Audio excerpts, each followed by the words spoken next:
Good morning, true crime friends. It is day 20 of the Daybell trial. Can you believe it? My trusty sidekick is here to help me. Look, say hi before you go. Say hello. Say good morning. This is Holly. She's the one who's usually barking in the background. So look, either sit still or get down, but you can't do both. Anyway, so look, yesterday on day 20 of the trial in the state of Idaho versus Chad Daybell, it was a lot of law enforcement, right? I'm ruled by dogs. Honest to God, I'm ruled by dogs. Okay, so look, the DNA lady came first. And I was like, okay, so I saw Lori's trial. I listened to Lori's trial. I covered it here, right here on this channel.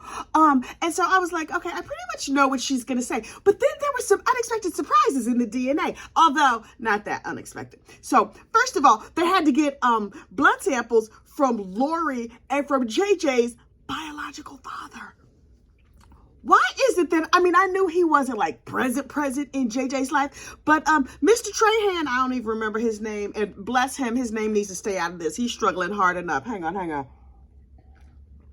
So they took the DNA test to confirm who the parents were of the unfortunately unalive people that they found buried over there in Chad's backyard. Okay, right. Dennis Trahan, I think that's his name. Anyway, so the DNA lady was just like, we did the test and you are the mother, you are the father. And I was like, oh, it's so Jerry Springer up in here today. But okay, you know whose DNA was not found anywhere around the gravesite or anything? Chad. Now listen. Yes, these bodies were buried on Chad's property. And yes, Chad's going to be convicted. Can we just say it? We already know. Chad is going to be convicted. But his DNA was not inside the graves, although Lori's hair and Alex Cox, Lori's brother, all of their DNA, they just touched up everything. Y'all know how to do an unfortunate unalive with gloves?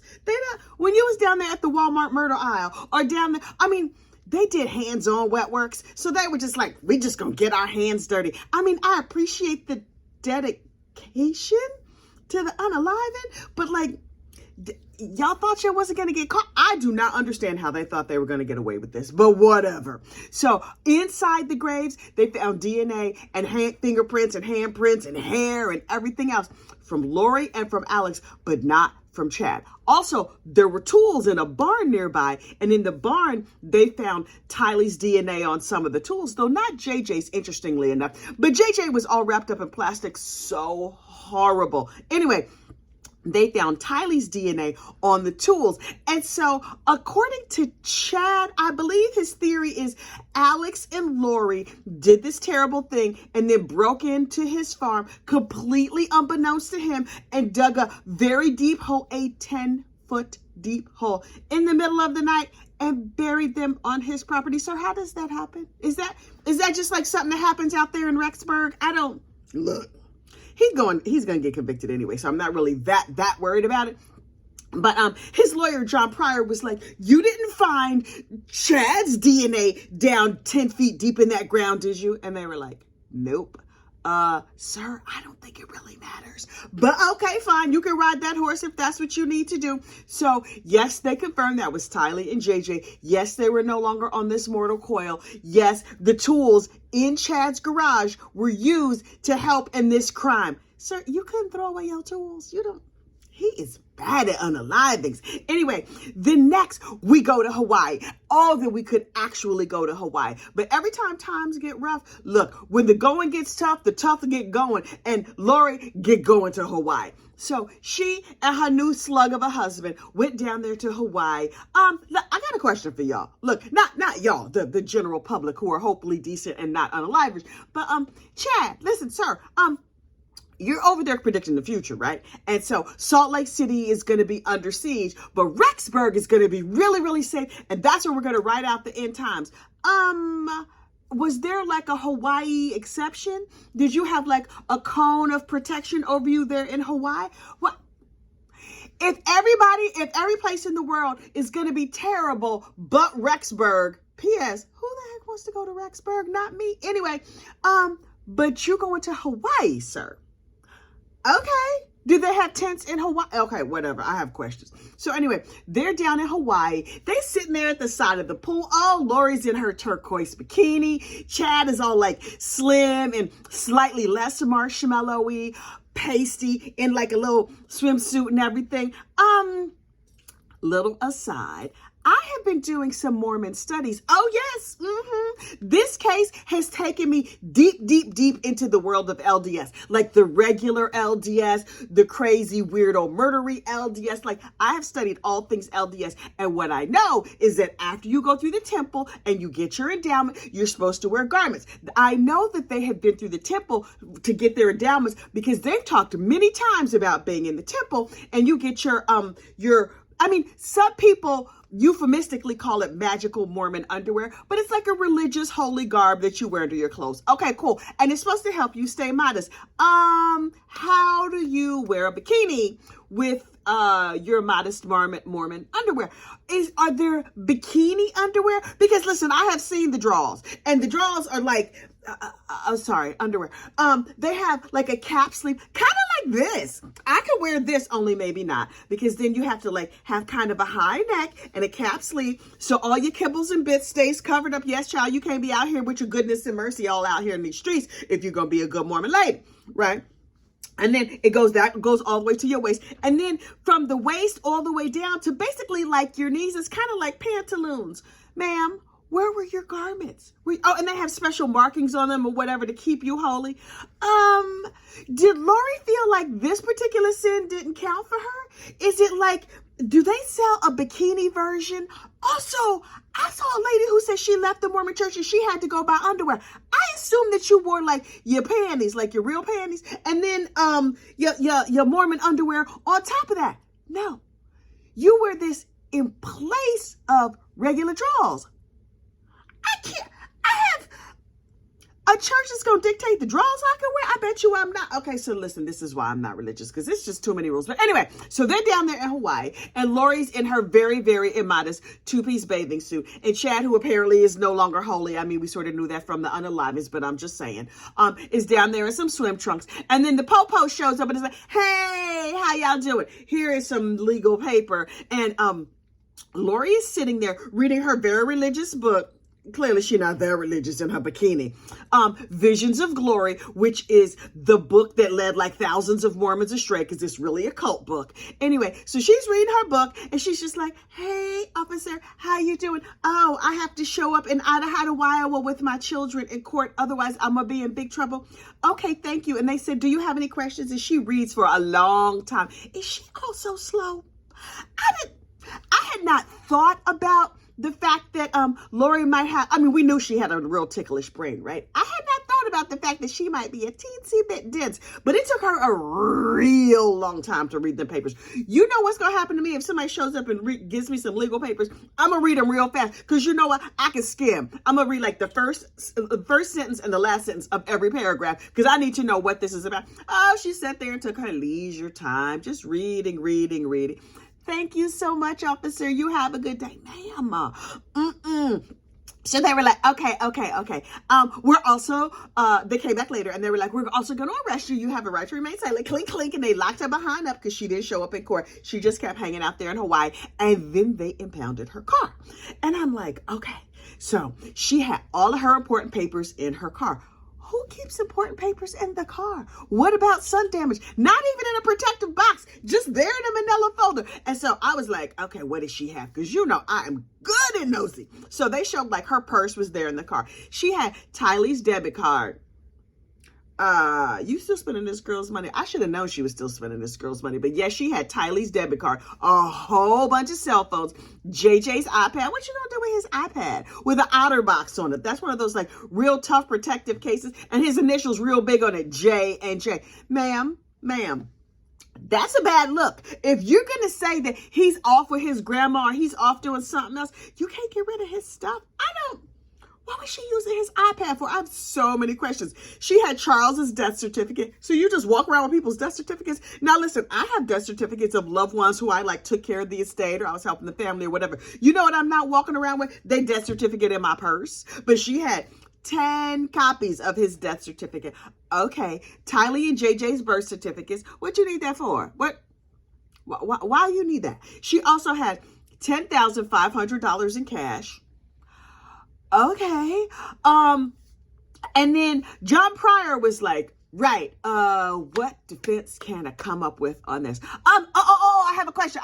I was like, sir, what is your question? This was Chad and Lori's car. The rental car, but still the car of a married couple. And Chad Pryor stood up and was like, okay, so you found all the documents in the car. And the law enforcement person was like, yes. And he was like, right.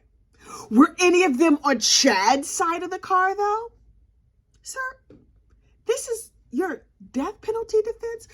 Once you convict him, because we all know he's going to get convicted, don't give him the unalive penalty because they were on Lori's side. What is this? Like you just put a piece of tape down the middle of the car and everything that's on one side belongs to her and everything on the other side. But no, sir, that's not how crime works. That's not how unaliving works. That's not how any of this works. Sir, focus.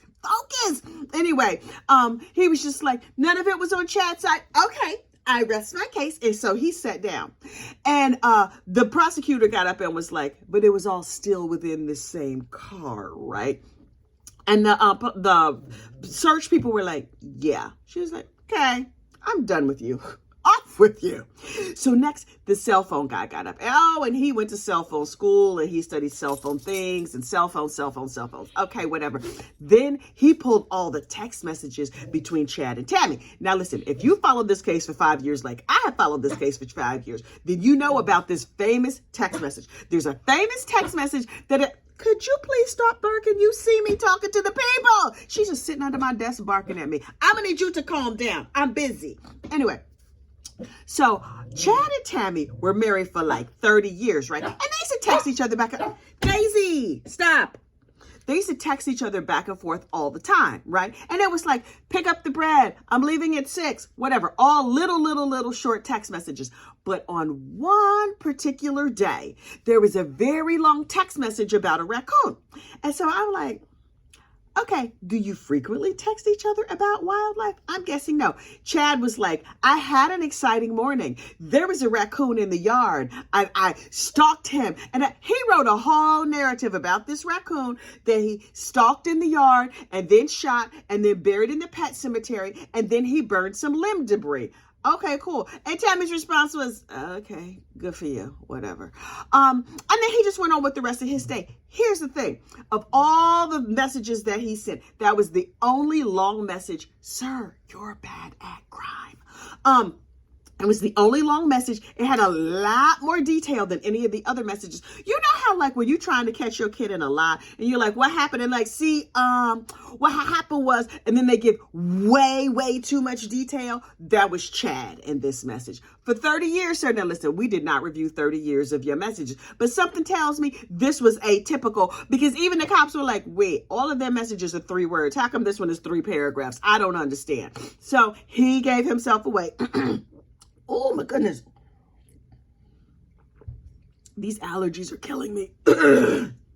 He gave himself away with this very long message. And they were like, okay. He says he shot a raccoon and buried it in the pet cemetery. And he told her exactly where he had buried it. I guess so she would not be suspicious. You know who's suspicious? Me, the police, everybody watching this case. They were like, the pet cemetery, you say. The sister-in-law was like, the pet cemetery is right over there. Why don't y'all go look over there? Because I never liked him anyway. He was up to no good. Some kids is missing, some shenanigans. Please go look in the pet cemetery. X marks the spot. Do you need me to walk out there and show you? Also put him in handcuffs while you do it. And the police were like, okay, calm down, Heather Daybell. We know he's horrible. You ain't like him. He probably did this, but we have to go through the proper procedure. She's like, okay, but I'm just letting you know.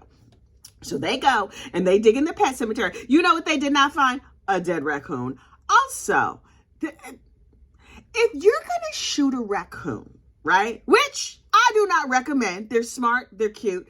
They are pests, but okay, whatever. If you're going to shoot a raccoon, why would you bury it? I don't understand that. Like, if you shoot like a pest or a vermin, do you then like, okay, if I kill a mouse, Okay, that's not happening, right? If my husband kills a mouse, he just puts it in like a plastic bag and throws it outside. Like, I mean, in the garbage can, like not in the yard or whatever, but he just throws it in the garbage can. If you kill something big like a raccoon, why wouldn't you just like throw it in the woods behind your house? They had all that acreage, and then you can let like the circle of life. It fertilizes the ground where it falls. All the scavenger birds can come and have a meal. I'm just saying, it does not make sense to me to bury a raccoon. But okay, he decided to bury the raccoon, only the whole thing was a lie. He made it up. What he buried was Tylee. The limb debris were her actual limbs. Sir, you're terrible. He's like, I burned limb debris. You mean like arms and legs, sir? Oh, you know, he wrote that. He thought he was clever. So clever. And if you've read his book, that's the kind of cleverness you get. Limb debris. Okay. Whatever, sir. And so the defense got up and was like, did you see all of the text messages for their whole entire marriage? Maybe sometimes they had long messages. And the cell phone guy was like, yeah, but none of them were like this. And John Pryor was like, I will be sitting down now. Sir, your client is getting convicted. So look, then a bunch of teachers from the Rexburg school got up and they were like, Sugar City. Sugar. That's a cute name for a city. If I ever have a city, I'm going to name it Sugar City. Maybe not. I'll probably just name it Kathyville. But anyway, the Sugar City school ladies got up there. 3 teachers in a row. They were like, everybody was wonderful. Everybody loved Tammy. Tammy was training for yet another race. Mr. She gained 40 pounds and dropped dead. No, that is not what happened. She was slim. She was trim. She was buying smaller size Mormon underwear. She was looking good. She was working out. She was healthy as a horse until he unfortunately unalived her. No, she did not die of an embolism like you said, you lying sack of sugar. Anyway, and so, Chad's and all the nice teacher ladies came, and you know you could trust a kindergarten teacher. Although my son did have this one kindergarten teacher, and he said to me, we thought your child was on the spectrum, and then we met you. What that mean, sir? What you trying to say? Are you trying to say? He was just like, yeah, he would just say things, and we were like, he doesn't have a lot of impulse control. And then once we met you, we understood. And I just said, thank you. He thought I was stupid. I am not. I recognize shade, even if it's shade from a kindergarten teacher. Sir, I'm going to need you to mind all your effing business and leave me and my child alone, because if I start talking about you, you're not going to enjoy it. You know where else I don't have a lot of self-control? When you come for my child. Because if you come for my child, baby, that's just like coming for me. That's not going to go good for you. I promise. But anyway, other kindergarten teachers, aside from that Mama Luke, are delightful. And so the little lunch lady and the first grade teacher and the third grade teacher and the kindergarten teacher, they got up there and they said, Tammy was wonderful. We love Tammy. Yes, he unalived her. Please hang him high. I mean, not exactly in those words, but that's basically what was said. And then I did a little background research because, you know, I love me some background research. Turns out that Chad has this theory that the Rexburg police were trying to set him up. Why? Sir, what about you? They were like, there's not a lot going on here in Rexburg. Is there a local marshmallow that we could set up? You know, we don't drink coffee because sinful caffeine, whatever. I know what let's do.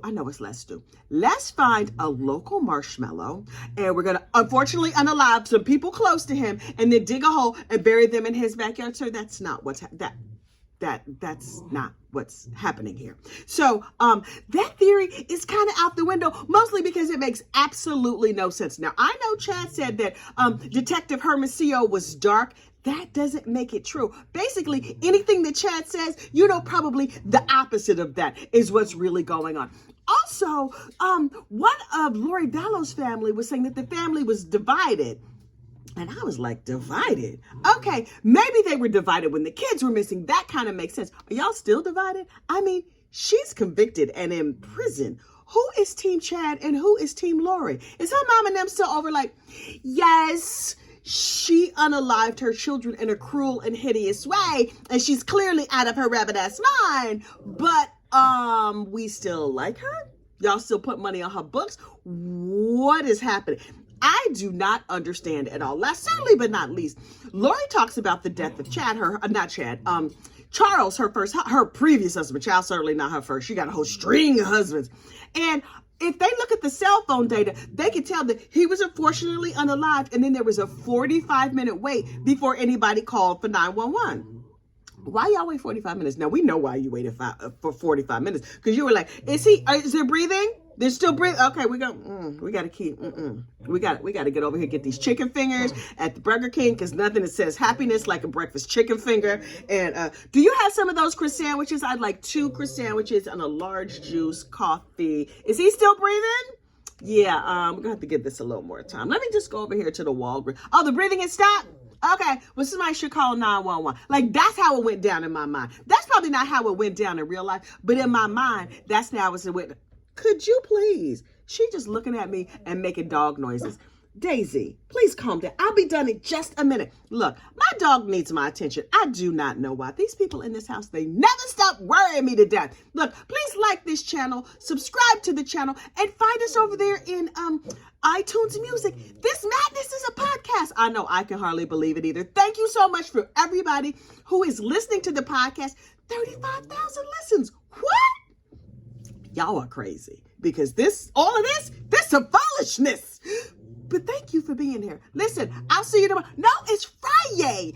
I will see you on Monday for day 21 of the Chad Daybell trial. Y'all stay safe out there. Bye.